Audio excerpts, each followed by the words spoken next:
warahmatullahi wabarakatuh. Perkenalkan, nama saya Rizka Handayani, salah satu mahasiswa di Universitas Hairun Ternate. Di sini saya akan membahas tentang tantangan dan peluang dalam keuangan dan perbankan syariah di Indonesia dari mata kuliah Ekonomi Syariah. Langsung saja, pada tahun 1997 saat krisis moneter terjadi di negara kita, ada sisi menakjubkan yang ditunjukkan oleh kinerja sistem Islam, yaitu hal ini dibuktikan Bank Syariah. Dalam hal ini Bank Muamalat Indonesia terbukti mampu bertahan menghadap krisis moneter di saat bank konvensional berguguran diterpa krisis. Bahkan puluhan diantaranya terpaksa diikuidasi. Bank Syariah tetap tegar. Memang Bank Muamalat Indonesia pada puncak krisis tahun 1998 menderita kerugian 72 miliar. Tetapi pada tahun 1999 keadaan ini sudah pulih dan Bank Muamalat Indonesia dapat meraup keuntungan sebesar 2 miliar rupiah. Kejadian ini membuat mata para ekonomi dan ahli perbankan terbangun dari tidur yang panjang. Lembaga keuangan non-syariah yang mereka anggap handal dalam sistem perekonomian dalam teori-teori ilmu ekonomi mereka ternyata banyak yang bangkrut. Sedangkan di sisi lain, Bank Syariah sedikit sekali terkena dampak ekonomi. Hal ini akhirnya mendorong Bank Indonesia membentuk suatu organisasi baru pada tingkat yang cukup tinggi, yaitu Biro Perbankan Syariah yang akan membina perkembangan bank-bank syariah. Salah satu persamaan antara bank syariah dan bank konvensional adalah kedua-duanya berusaha mencari keuntungan yang sebesar-besarnya. Dengan tujuan tersebut, bank syariah dituntut untuk berkembang dan menjadi lembaga finansial yang benefit dan profesional. Artinya bahwa bank syariah dalam manajemen investasi dan finansial dituntut untuk menggunakan asas profit oriented, sebagaimana bank konvensional menjalaninya, sehingga dengan asas tadi, bank syariah bisa berkembang, benefit dan profesional, bukan sekedar menggunakan jalur emosional keagamaan untuk menjaring nasabahnya. Itulah salah satu persamaan yang bisa dijadikan referensi dan motivasi dalam mengembangkan kebijakan perbankan syariah. Di sisi lain juga, Bank Syariah juga mempunyai tugas dan kewajiban yang harus diembannya, yaitu menjalankan pertumbuhan ekonomi berdasarkan syariah, di mana usaha mencari keuntungan yang sebesar-besarnya itu harus didasarkan pada pedoman yang telah ditetapkan oleh syariah. Biasanya banyak diulas dalam kitab-kitab fikih, dan ijtihad ulama kontemporer, baik individu maupun kelompok. Berdasarkan standar tadi, timbullah pertanyaan, apakah perbankan syariah Indonesia mampu menjalankan operasional bank sesuai dengan kedua asas tadi secara bersamaan, yaitu asas profit oriented dan syariah Islam? Dan sejauh mana kesiapan perbankan syariah untuk mengimplementasikan dalam tatanan realitas? Sejarah Bank Syariah. Menurut Syafi'i Antonio, kajian dan diskusi tentang ekonomi dan keuangan Islam telah mewawancara sejak 1980-an. Sebut saja tokoh-tokoh yang terlibat seperti Dawan Roharjo, A.M. Syaifuddin, dan Amin Aziz. Beberapa lembaga keuangan mikro sempat didirikan seperti Baitul Tanwil Salman atau ITB. Namun lembaga-lembaga tersebut umumnya tidak panjang karena sifatnya masih trial dan error. Pada tahun 1990, rencana pendirian Bank Islam baru dilakukan. Bertepatan di Cisarua, Bogor, Jawa Barat, Majelis Ulama Indonesia atau MUI menyelenggarakan lokarya bunga bank dan perbankan. Kemudian ditindaklanjuti pada Munas 4 MUI pada tahun yang sama dengan dibentuknya kelompok kerja untuk mendirikan dengan dibentuknya kelompok mendirikan Bank Islam di Indonesia. Hasil kerja kelompok tersebut pada tanggal 1 November 1991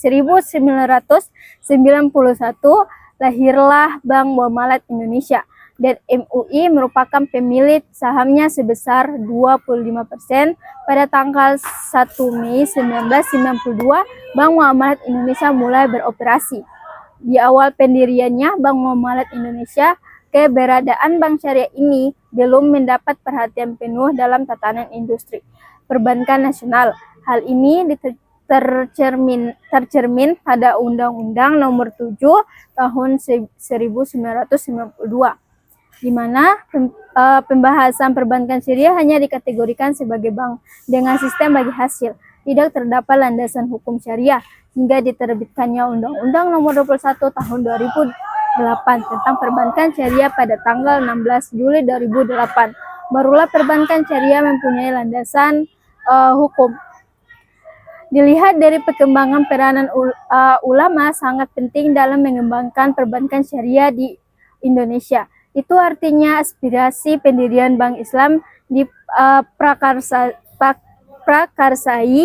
oleh aspirasi dari rakyat, bukan dari pemerintah, sehingga sangat wajar sampai sekarang MUI merupakan lembaga yang tetap mengawal bagi perkembangan perbankan syariah di tanah air, dengan melibatkan diri secara langsung dalam menetapkan kebijakan perbankan syariah. Perkembangan sistem ekonomi syariah dalam 1 dekade terakhir ini di Indonesia terlihat semakin pesat. Hal ini merupakan sebuah fenomena yang sangat menarik. Apalagi kondisi ini terjadi di saat bangsa Indonesia ditimpa oleh krisis multidimensi yang diawali oleh krisis moneter pada tahun 1997 yang hingga saat ini masih berkepanjangan. Hal ini ditandai dengan berdirinya lembaga-lembaga keuangan syariah seperti Bank Syariah. Fenomena Bank Syariah di Indonesia dimulai dengan berdirinya Bank Muamalat yang operasinya diresmikan pada 1 Mei 1992. Bank Muamalat bukan sekadar merupakan bank syariah pertama di Indonesia, lebih dari itu juga merupakan institusi ekonomi pertama yang menerapkan sistem syariah di Indonesia. Wajar apabila BMI menjadi simbol monumental kebangkitan sistem ekonomi syariah di Indonesia. Kemudian Bank Syariah Mandiri atau BSM yang merupakan hasil konversi sistem operasi perbankan dari konvensional ke sistem syariah pada 9 November 1999, resmi mengikuti Bank Muamalat dalam menerapkan sistem syariah. Adapun IFI Syariah adalah perkembangan syariah dengan mekanisme dual banking system. Artinya suatu badan usaha perbankan memiliki dua sistem operasi sekaligus, yaitu sistem konvensional dan syariah. Namun dalam pengelolaan dana di antara keduanya harus tetap dipisahkan. Bank IFI resmi membuka satu kantor cabangnya dengan menerapkan sistem syariah. Kemudian bank-bank syariah lainnya bermunculan seperti BNI Syariah, BRI Syariah, dan lainnya. Melihat proses pembentukan bank syariah di Indonesia, dapat dipastikan bahwa ada 3 cara untuk menjadi bank syariah, yaitu 1. Mendirikan bank syariah secara langsung dengan full sistem syariah seperti halnya Bank Muamalat. 2. Melakukan konversi dan bank konvensional ke bank syariah. Ini pun biasanya menggunakan full sistem syariah seperti halnya Bank Syariah Mandiri yang pada awalnya adalah bank konvensional. Yang ketiga yaitu membuka divisi syariah, biasanya adalah bank konvensional yang berniat melakukan transaksi syariah. Hal ini dilakukan dengan cara membuka divisi syariah dengan menggunakan dual banking system. Data terbaru untuk Bank Umum Syariah atau BUS, ada 11 bank saat ini, diantaranya yaitu PT Bank Syariah Mandiri, PT Bank Syariah Muamalat Indonesia, PT Syariah BNI, PT Bank Syariah, PT Bank Syariah BRI, PT Bank Syariah Mega Indonesia, PT Bank Jabar dan Banten, PT Bank Panin Syariah, PT Bank Syariah Bukopin, PT Bank Victoria Syariah, PT BCA Syariah, PT Maybank Indonesia Syariah. Dengan unit usaha syariah atau US, ada 24 universitas layanan syariah ada 31 layanan dan jumlah BPRS se-Indonesia 141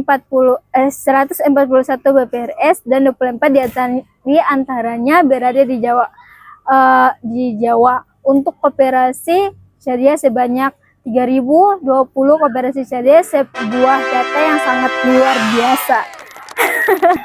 Di sini juga ada prinsip-prinsip dasar bank syariah. Islam telah menjelaskan prinsip-prinsip dasar ekonominya. Bahkan banyak sekali istilah-istilah bisnis yang dipakai dalam bahasa Quran dan hadis seperti kredit, al-qard, jual beli atau al-bay, gadai atau arahan, dan lainnya. Adapun prinsip-prinsip dasar ekonomi syariah yang selama ini kita kenal melalui bank syariah adalah nilai-nilai etika dan norma ekonomi yang universal dan komprehensif. Di sini juga ada norma-norma tadi adalah merupakan prinsip-prinsip dasar bank syariah secara globalnya sebagai berikut. Yang pertama, sistem Islam mengatur semua transaksi ekonomi melalui nilai-nilai universal, mudah, dan luas. Dengan mengamati aturan ekonomi yang ada dalam Quran dan hadis, jelaslah bahwa Islam benar-benar telah mengatur sistem ekonomi dengan teliti dan jelas melalui nilai-nilainya yang universal, yaitu bahwa setiap transaksi ekonomi atau muamalat harus didasarkan pada asas kejujuran, keadilan, toleransi, dan suka sama suka, baik dalam perdagangan, kerjasama, atau sharing, ataupun semua aspek ekonomi. Islam juga telah memberikan kebebasan yang seluas-luasnya dalam melakukan transaksi ekonomi selama tidak melanggar nilai-nilai universal Islam. Bahkan menyuruh umatnya untuk terus dinamis dalam menciptakan kemudahan transaksi melalui instrumen-instrumennya agar selalu update dan valid dengan perubahan waktu dan perbedaan tempat. Indikasinya nampak pada tidak ada pengkhususan instrumen tertentu atau pembatasan pada instrumen tertentu. Apa yang telah diterapkan Rasulullah SAW dan para sahabatnya pada zaman itu adalah hanya kecocokan zaman dan pengenalan mereka pada instrumen dan produk tersebut, di mana hanya instrumen produk itulah yang dikenal mereka dan dipakai pada saat itu. Artinya tidak ada keharusan bagi generasi-generasi berikutnya untuk melaksanakan instrumen dan produk yang pernah dipakai mereka selama nilai-nilai universal tetap dipertahankan. Nilai-nilai tersebut harus tetap dipertahankan dalam setiap waktu dan tempat.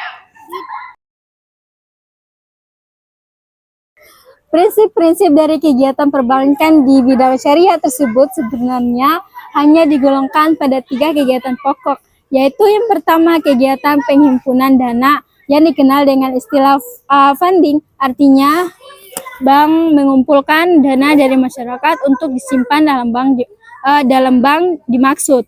Dalam perbankan syariah, prinsip atau bentuk konkret dari kegiatan funding tersebut terdiri atas prinsip wadiah atau titipan, yaitu penitipan dana antara pihak pemilik dana dengan pihak penerima titipan yang dipercaya untuk menjaga dana tersebut. Jadi orang menaruh dana di dalam bank tersebut. Bank selaku pihak yang menerima dana dimaksud dengan menyimpan dana tersebut dalam rekening yang berbentuk giro atau dalam bentuk tabungan biasa. Yang kedua yaitu prinsip mudharabah atau bagi hasil, adalah kerjasama antara pemilik dana atau penanam modal dengan pengelola modal untuk melakukan usaha tertentu dengan pembagian keuntungan berdasarkan nisbah. Jadi nasabah yang menemukan atau mendepositokan dananya pada bank, kemudian dana tersebut digunakan oleh bank untuk membiayai suatu usaha, dan hasilnya dibagi antara bank selaku pengelola dan nasabah selaku pemilik dana dengan nisbah tertentu. Bentuk funding yang menggunakan prinsip-prinsip mudharabah ini bisa terbentuk deposito atau tabungan biasa.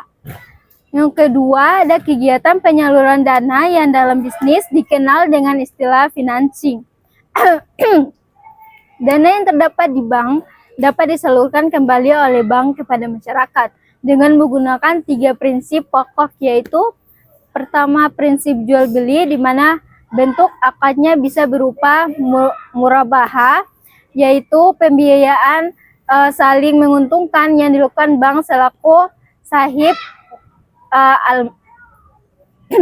bank selaku sahib almal dengan pihak yang membutuhkan melalui transaksi jual beli dengan penjelasan bahwa harga pengadaan barang dan harga jual beli terdapat nilai lebih merupakan keuntungan atau laba bagi sahib almal dan pengembaliannya dapat dilakukan secara tunai atau secara angsuran. Yang kedua ada istisna, adalah jual beli barang atau jasa dalam bentuk pemesanan dengan kriteria dan persyaratan tertentu yang disepakati antara pihak pemesan dengan pihak penjual.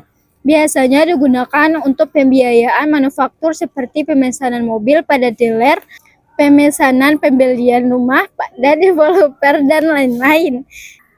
Selanjutnya, prinsip kerjasama bagi hasil di mana akadnya bisa berbentuk mudharabah, yaitu bentuk kerjasama antara pemilik dana atau penanam modal dengan pengelola modal untuk melakukan usaha tertentu dengan pembagian keuntungan berdasarkan nisbah.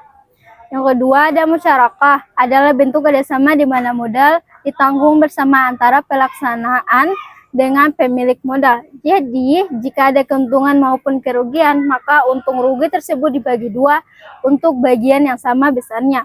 Bedanya dengan mudharabah adalah pada musyarakah bank tidak semata-mata menjadi pemilik modal saja, melainkan juga bertindak sebagai pelaksana kegiatan atau pekerjaan. Jadi kesimpulan yang bisa saya ambil dari materi tadi yaitu bank syariah adalah lembaga finansial yang memiliki misi atau risalah dan metodologi manhaj ya eksklusif. Misi yang bukan sekedar ada pada jumlah nominal investasi, tapi juga mencakup pada jenis, objek, dan tujuannya itu sendiri. Adapun metodologinya adalah kerangka syariah dan kaidah-kaidahnya bersumber dari etika dan nilai-nilai syariat Islam yang komprehensif dan universal.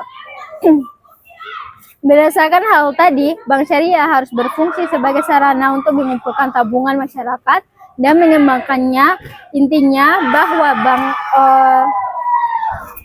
bank syariah adalah lembaga yang berfungsi untuk menginvestasikan dana masyarakat sesuai dengan anjuran Islam dengan efektif, produktif, dan untuk kepentingan umat Islam. Tujuan utama dari implementasi bank syariah yaitu menyatukan umat Islam, mengembalikan kekuatan atau vitalis, peran dan kedudukan Islam di muka bumi ini bisa tercapai.